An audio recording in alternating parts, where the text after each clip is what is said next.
Ladies and gentlemen, we are 6 days, count 'em, 6 into the midterm elections of 2022. Oh boy, if they wanted to make sure that these were, if there was some trust in the American election institution, they sure are doing a good job about it. But no. We actually have results out there, and I'm going to start with the Senate right here, because as you can see, there's that good old blue check mark that's right there, because yes, the Democrats will maintain, apparently, even though counts aren't even over yet, which is just buck wild, but whatever, they're going to be maintaining a majority in the Senate. How adorable for them. And you know what? Because I'm going to be waiting, because obviously tomorrow it's going to be probably a recap or maybe even just a lead up to the Trump announcement stream that's supposed to be happening. I think for me, my time is supposed to be 7 o'clock, but I think it's 9 o'clock Eastern or something like that. And then 6 o'clock Pacific. I'd have to check the time to be certain, but I'll be doing something on that tomorrow. So I'm looking at least Wednesday, maybe Thursday, before I can do, like a full deep dive into what the results of the actual election are, because God forbid we could have got that done, maybe within a day or two. Now we just need to stretch it out for as long as we need to, and inquiring minds are wondering, why exactly? Just the margins are so weird, right? Because I'm looking at you specifically, Arizona and Nevada. Yeah, Adam Laxalt, the Republican nominee in Nevada, and he was leading for, the better part of 5 days. And then yesterday afternoon, I seen, it's like, Catherine Masto Cortez, or whatever it is. They didn't hyphenate it here, but she has a hyphenated name, because of course she does. She pulls, a couple thousand votes ahead of Laxalt, and then all of a sudden called for the Democrats, because there's nothing funny about that at all whatsoever. And there's still a whole bunch of counties that are still yet to report. Even Clark County isn't. I think they're 75%. We can check. 47%.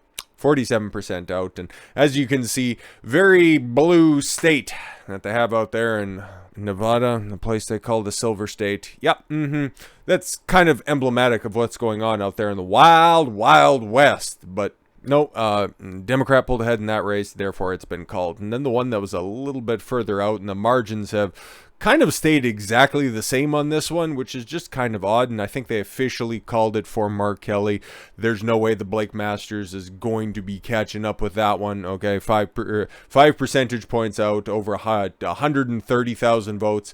For whatever goofy reason, Mitch McConnell really could use that money down there to campaign for him, but I guess he thought, well, Lake's doing such a good job, and he should just be brought up by her on the ticket. And it's like, okay, cool. Yep, no, definitely nothing funny between, enthusiasm, especially on Democrat side when it comes to Senate votes, but not so much. It doesn't really translate all that much for governorships.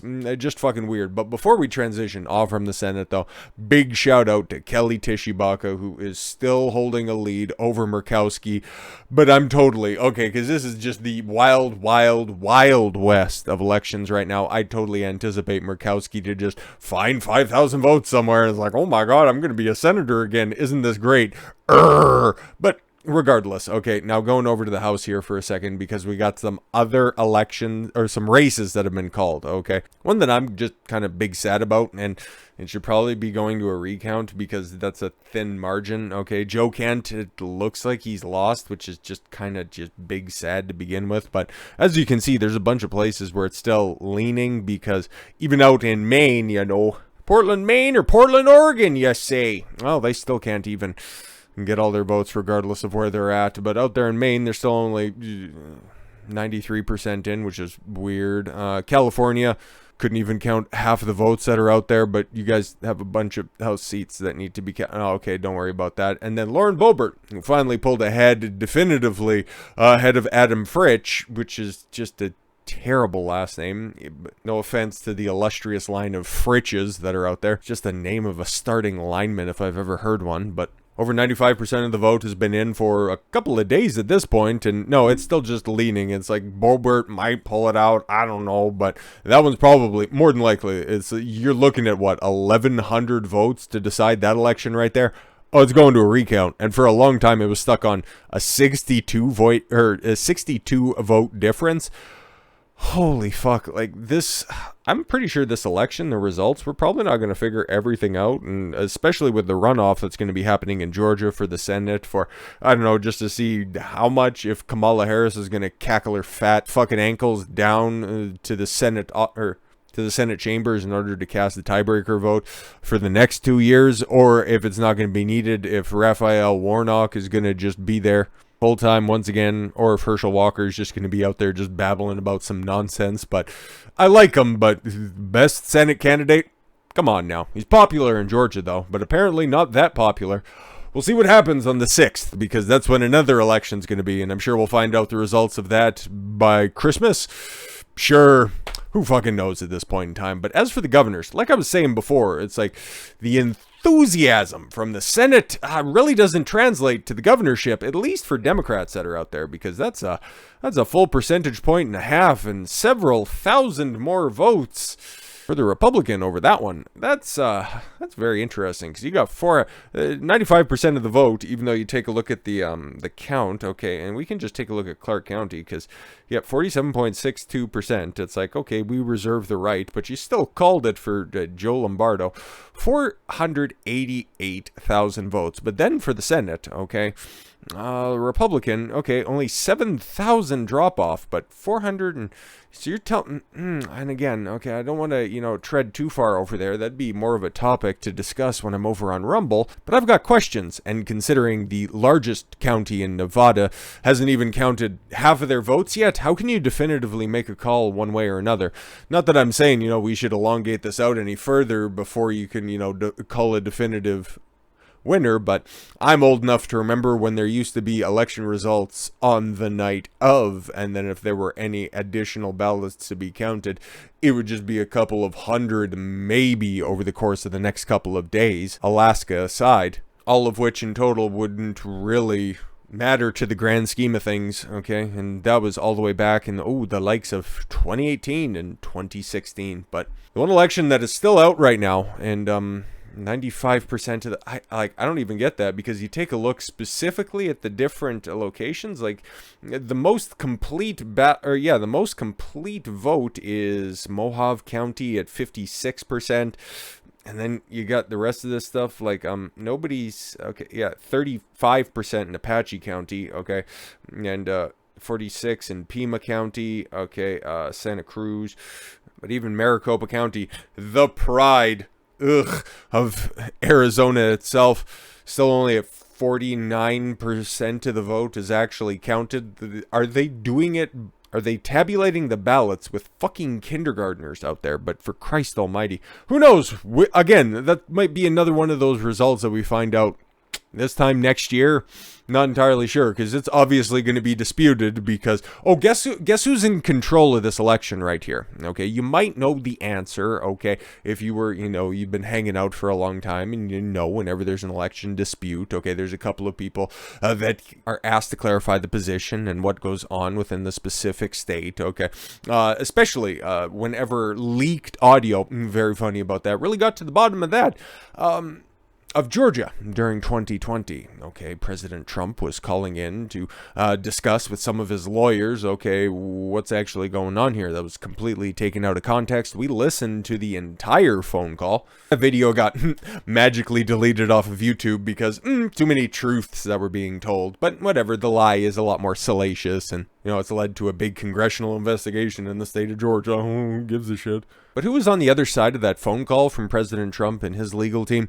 The legal team of the Georgia Secretary of State. Georgia Secretary of State Brad Raffensperger probably ended up winning his election, okay, which is big fucking sad, and hopefully there's better candidates for that position and many others going into the future. And good segue off to the next topic we're going to be discussing at the different heads of the GOP, but specifically talking about Arizona here before we move on to that one. So who is running the election, okay, in Arizona itself, okay? We already established that would be the Secretary of State overseeing everything else that's there. And who is currently the Secretary of State for Arizona? Well, that would be the Democratic nominee, Katie Hobbs, and she refused to recuse herself from her duties and obligations during this election process. Nothing funny about that at all whatsoever. Oh my God, it's a fucking joke, everybody. Big fucking joke. But all the finger pointing's been started by the mass media that's out there, okay? And I pointed it out from the beginning, okay? The only thing that I'm seeing is commentary over a situation that is being purposefully misconstrued, okay? Trump obviously cost everybody, okay? Don't take a look at the pollsters that were out there that got this, once again, this entire election completely wrong, because most of them were saying, all right, the Republicans are going to sweep the House, but there's an opportunity for the Democrats to maintain control. And then as the days got closer to the election, they're like, yeah, okay, well, we're just going to try to mitigate losses, so hopefully there's just going to be, you know, like the Rhino Corps where we could sweep over. It's like, oh, no, wait, we actually want, oh, okay, cool, no, everything's all fine now. Don't want to, you know, don't want to hold the feet to the fire of the pollsters too much on that one. Nobody wants to talk about them, but everybody got this fucking wrong. Theoretically, we can't really dig into the numbers yet because they haven't been presented to us yet, but guys, don't worry. I've been reassured that they're just making sure that every legally casted ballot is being counted and counted and counted, and you get the point, okay? But I haven't bought this narrative for a singular goddamn second, okay? Which one am I talking about? Oh, Trump and his endorsements, he is not a kingmaker. He is, in fact, just a grifter. Oh, make sure to buy a Gorilla Mindset and subscribe to my newsletter. No, it's like Trump, like it's saying here, like Jim Banks, okay? Somebody who was supposed to be on the January 6th committee panel, but Nancy Pelosi didn't want to have him on there because he has too many independent thoughts of himself. No, but he's saying Trump wasn't on the ballot, dude, so why the fuck are you pointing the finger at him, okay? And that right there, it's like, okay, cool. You take a look at his endorsements. How well did they do? The people that he closely associated himself with, how did they end up doing in the elections? Well, in the places that they lost, they ended up making it a lot more competitive than they probably should have had the right to. And then if they didn't outright win, all you need to do is just take a look at his record during the primary season where it was Republican against Republican, okay? Influential GOP against influential establishment GOP. And you could just see Trump won. What, like, his candidate losses, he nominated something, or he endorsed something like 200 people, okay? And then it ended up being in the single digits still in the amount of losses that he took at the same time. So, and a couple of those were fucking thanks of ranked choice voting, but still, the America First agenda is the agenda for the Republican Party if they want any form of fucking relevance, okay? So let's hear what Jim Banks has to say on this one, okay? Because I like him. I think he's definitely got some fire, unlike a bunch of the establishment hacks that'll hopefully be foisted from power. Jim Banks, Representative Jim Banks from Indiana, said the Republicans' 2022 midterm losses were not because of former President Donald Trump, because he wasn't on the ballot. Donald Trump remains a very popular figure in the Republican Party in each corner of the country. That's just 1,000% true, okay? And then for all of the mass media pundits, it's like, Ron DeSantis needs to run. Remember, what is their party, okay? What is the mass media's party? What are they always trying to promote out there? The Democrats. So what are they trying to do to pit Trump against DeSantis, weaken the GOP? Have we heard anything outside of just Trump? And I've been the only person that at least I'm aware of. I'm sure there might be some other parallel thinkers that are out there as well. It's like, that just screams of, and the fact, if anybody wants to point out, sorry, little hair in the corner of my eye, but if anybody wants to point out that, oh yes, Ron DeSanctimonious, oh my God, that's such a bad look. Republicans shouldn't fight other Republicans because that's what Ronald Reagan said. So yeah, but Ronald Reagan was also muttering into his mashed potatoes in his fucking final days. Okay, do you want to continue to do that? Do you want to look up to Joe Biden? Just fuck off for a second. That is campaign Trump. What made Trump so popular during the 2016 primaries? Oh, the fact that he was willing to go back and fight against the establishment, the fact that he was willing to push back on all of the horseshit that made the GOP so unfashionable during the Bush years. Oh yeah, so now you want to attack him once again? It seems like, am I taking crazy pills? What year is this? We haven't moved on. At least in the media, they haven't, because, oh yes, they just love the drama, okay? If it bleeds, it leads. And if there's internal fighting within the GOP, oh, that just means money's going to be in their coffers, because if there's internal fighting, which there definitely is, within the Democratic Party, okay? It's just a bunch of fucking octogenarians against a bunch of fucking progressive Zoomers. This is not quite as intellectually tasking as two of the most prominent political figures in the Western Hemisphere going mano-a-mano on a debate stage. Once you see that for what it is, it comes incredibly obvious what the fuck is actually going on. Okay, so anyways, back to what Jim Banks is talking about. Okay. Banks added that when the 45th president was on the ballot in 2020 and 2016, Republicans won a lot more seats than in 2018. And Trump wasn't on the ballot in 2022, Banks remarked. He also supported many candidates who won around the country too, but he wasn't on the ballot. Republicans were projected to win big in both the House and the Senate before the 2022 midterms. After days of vote counting in Arizona and Nevada, no, that's just the elections being fortified and they're safe and secure.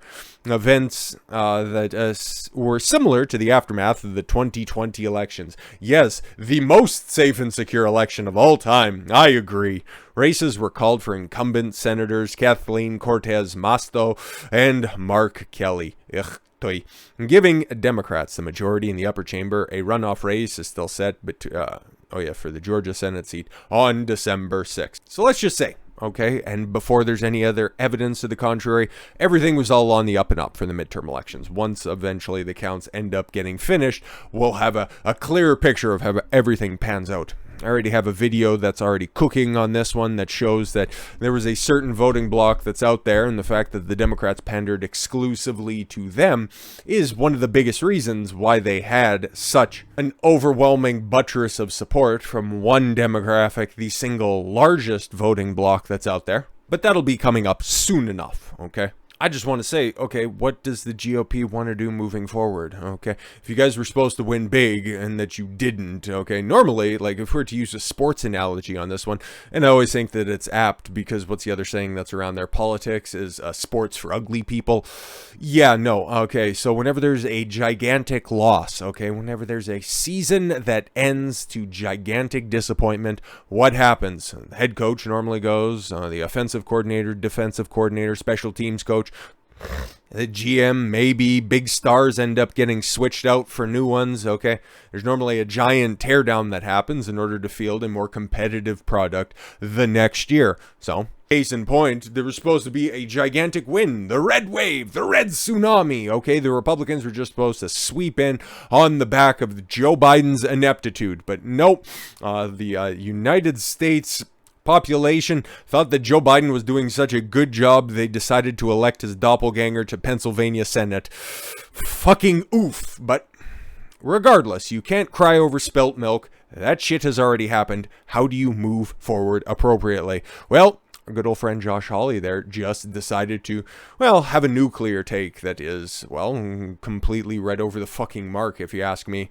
GOP senator says old Republican Party is dead. Calls for major changes. You're fucking right, and it has been, I would say, for about 6 years, but it's about time you fucking hopped on this one. But to be fair, he's only been a senator for, I think, 4 of those years. I think he might be up for re-election, which he should coast to in 2024, I think. Republicans need to build something new. After failing to retake the Senate majority following the 2022 midterm elections, a GOP senator said. Democrats picked up key Senate seat, Nevada just across the finish line. Okay, she won. Okay, don't do any further analysis on that at all whatsoever. That might expose something. Anyways, Mehmet Oz conceded because of course he did. He already was grabbing his ankles like, please put me back on TV. I'm so sorry. I'm so sorry I came out of the GOP, or just lash me harder. Fuck him. Roosh setting up asshole. Fuck him. Oh yeah, an old space cadet Mark Kelly. I'm an astronaut. No, you're Mr. Clean. Fuck off.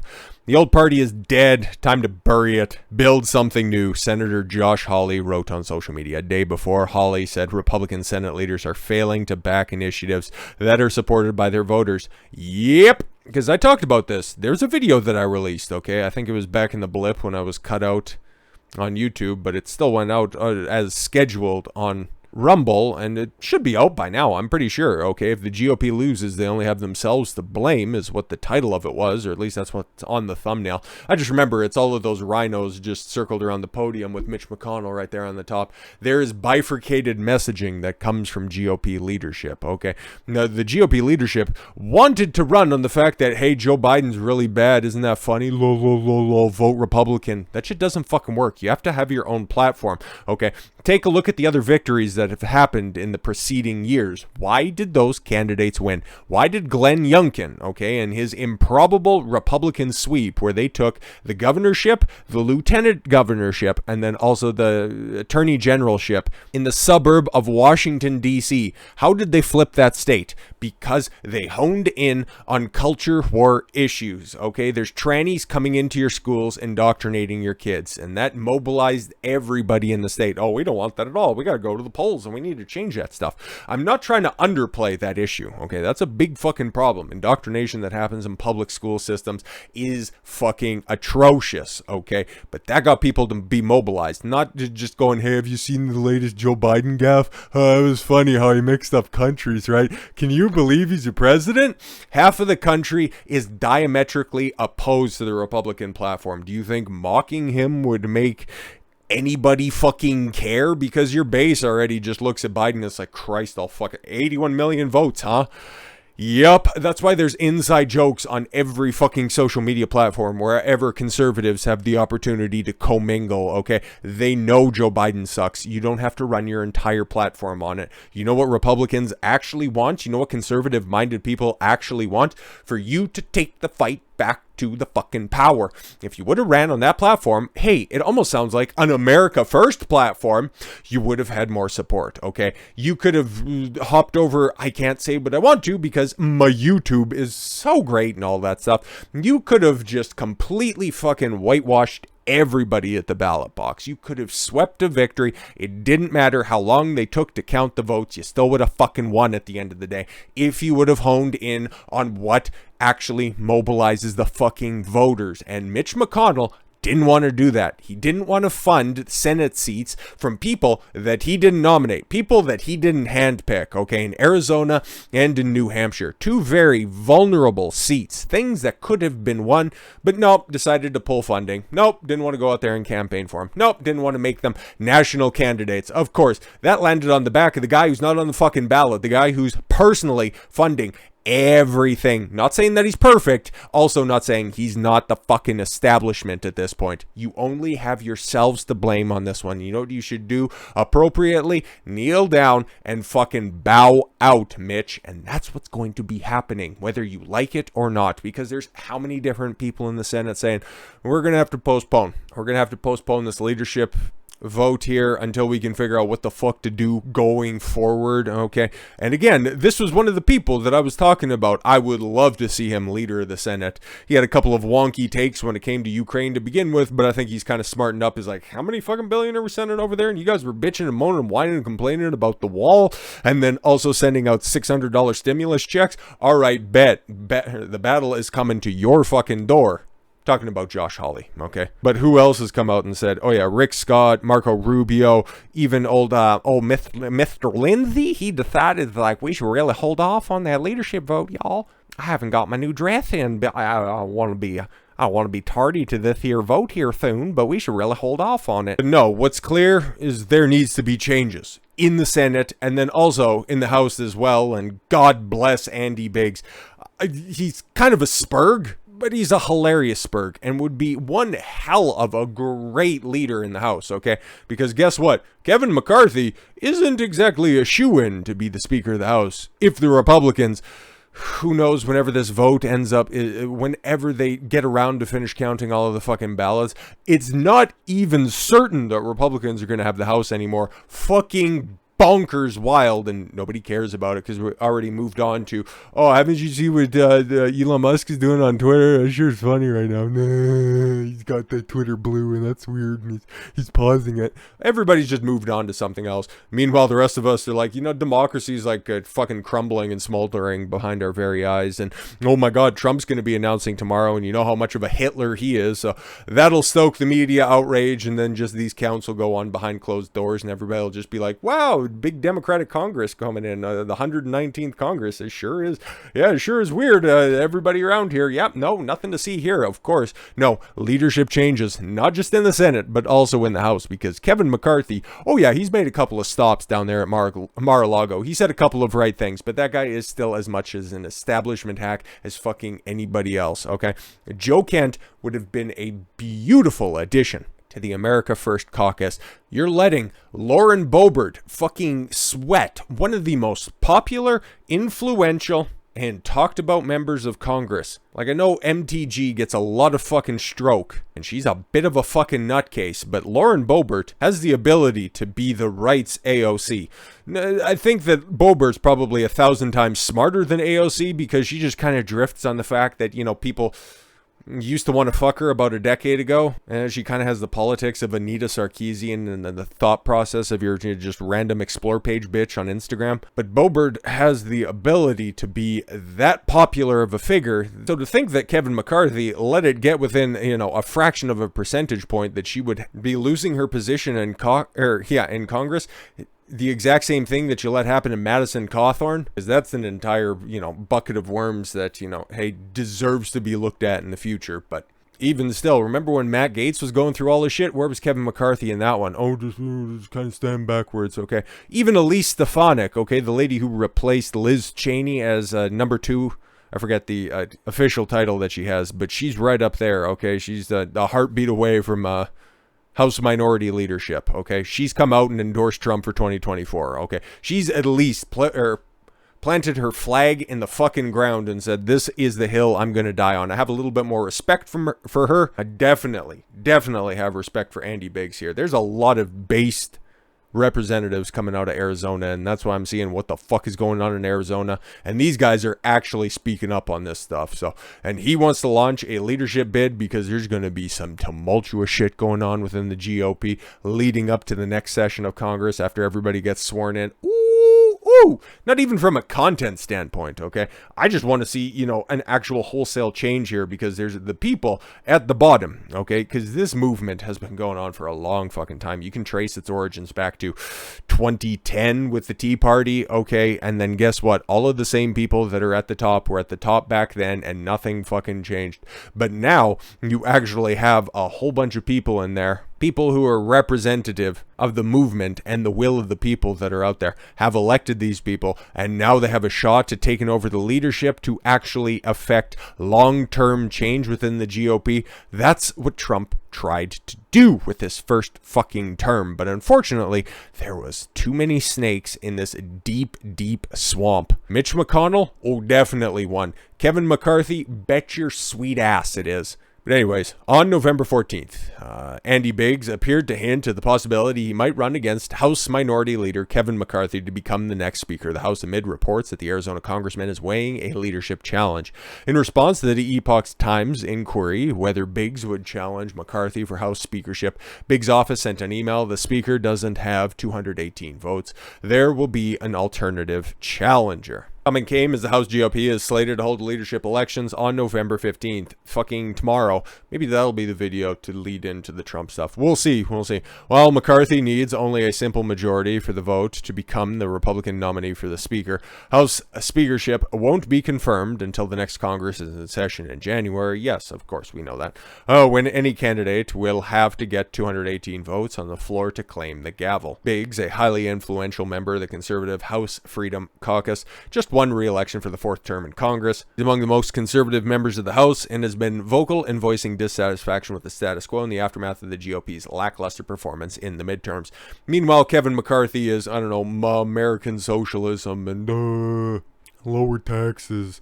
Of course, very important issues, but at the same time, it's like, how far down on the fucking list of problems that people care about? Okay, they're trying to keep the power on for the winter and then also not fucking freeze to death. It's called prioritization. That's normally what a leader does, but no. He's got nice fucking puffy vests. Stupid cuck. But we're not done. Wholesale changes to the Republican Party, not just in the Senate, not just in the House, in the entire fucking party itself, okay? Lee Zeldin exploring a bid for the RNC chair. Now, who's Lee Zeldin? He just ran for governorship in New York, okay? Thought he had a chance. Thought he had an outside chance. And you know what? He did perform admirably. Now, if we're to go back and take a look here, okay, you got New York, okay.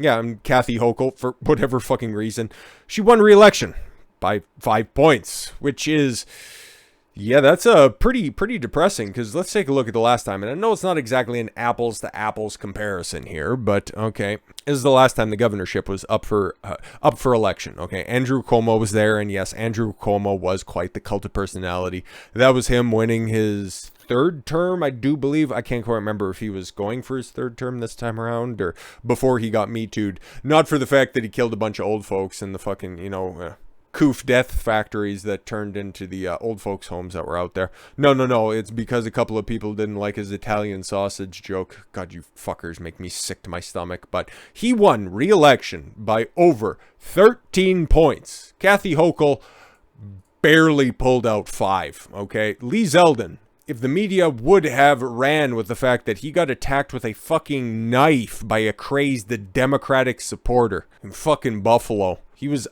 Buffalo or Albany. He was upstate somewhere. He was campaigning. I did a video on it, okay, because I thought that was fucking sick as shit, okay? Somebody came in, tried to stab him. He had to fight him off himself. You know who covered it in the media?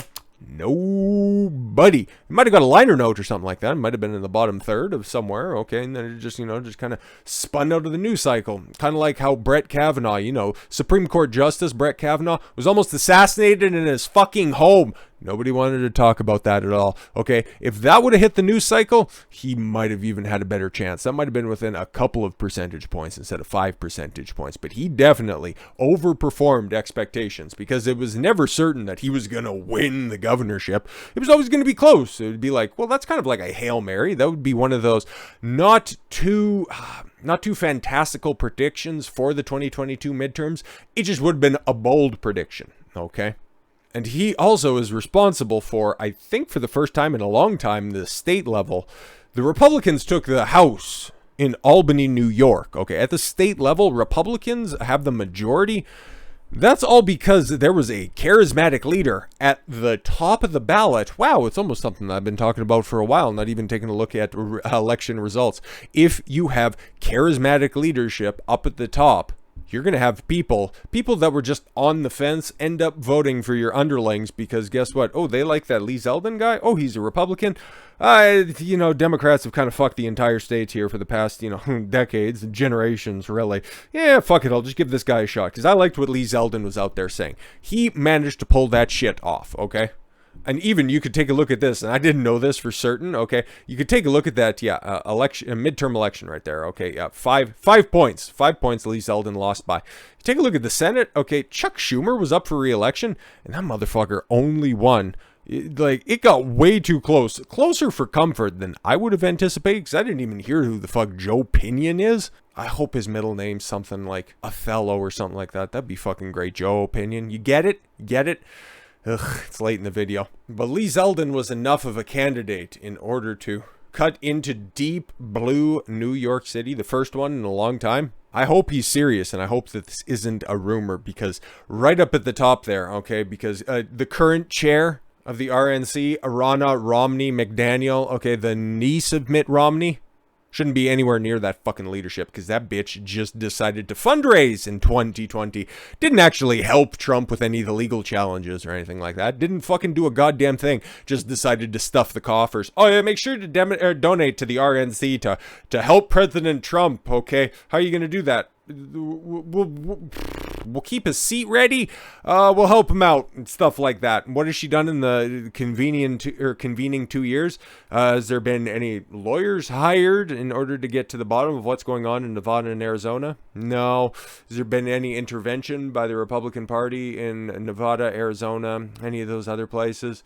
No, but make sure that you give to RNC because we'll get to the bottom of it. Woo, we're fighting back. Don't let America fall to socialism, right? Communism just around the door. Oh, yeah, China's bad and support Ukraine and all that shit. But no, Lee Zeldin, okay, if you actually wanted to make wholesale changes to the Republican Party, getting to the top of the federal chair of the Republican Party, given Lee Zeldin control of the purse strings, that is fucking powerful right there. Lee Zeldin is reportedly considering a bid for chair of the Republican National Committee following his candidacy for the Empire State's gubernatorial race, according to reports. Activists and supporters across the country have asked Zeldin to run for his position following his unsuccessful bid to unseat incumbent New York Democrat Governor Kathy Hochul.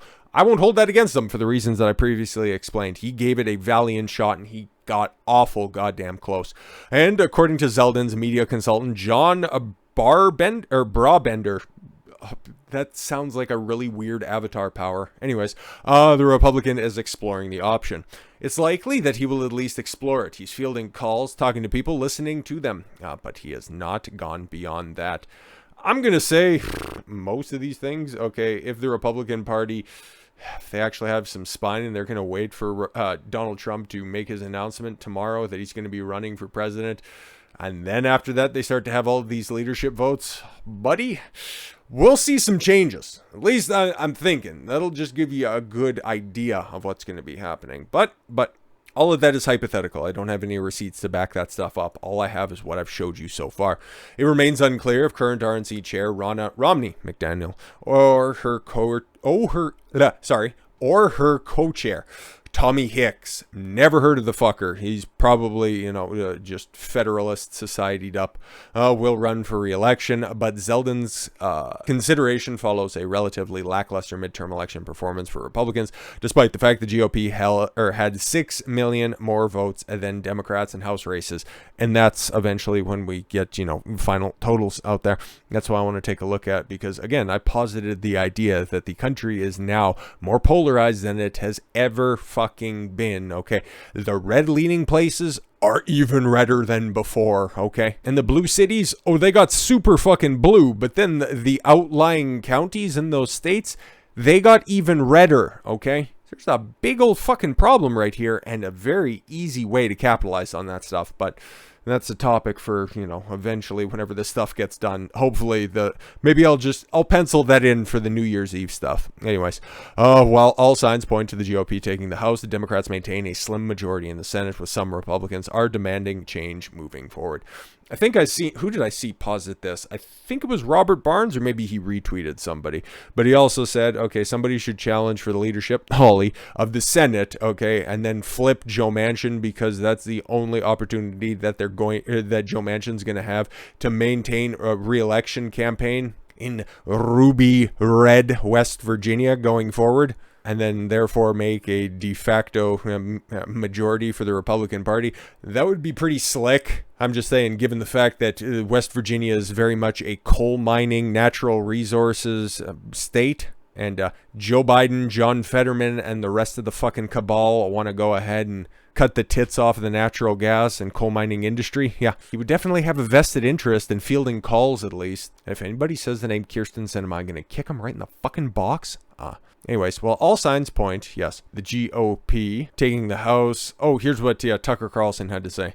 The people whose job it was to win did not win, should go do something else now. We're speaking specifically of the Republican leadership in the House and Senate and of the RNC. It's nothing personal. Some of them are, no doubt, nice people. But they took hundreds of millions of dollars to paint the map red, and they didn't. They shouldn't be promoted. Exactly. That's why I think my analogy to a sports team is very much apt in this situation. You can't go into the season promising the fucking stars and then come back with mere dust in your pocket. And this is that one opportunity. This might be the best of a bad situation, okay? This is the silver lining to that storm cloud that just took your garage off of your house. Republicans underperformed. The leadership has always been a fucking problem. This was always putting that theoretical bandage on a gunshot wound. The leadership was always holding back the movement. If new leaders can come in, if smart leaders, if dedicated leaders, people who actually want to serve instead of wanting to collect a paycheck can be put into those positions of power, now we have a shot. Now there's a chance for 2024 instead of just the same thing. Oh, I don't know, we're just going to fundraise and everybody's going to make millions of dollars off of book deals into the future.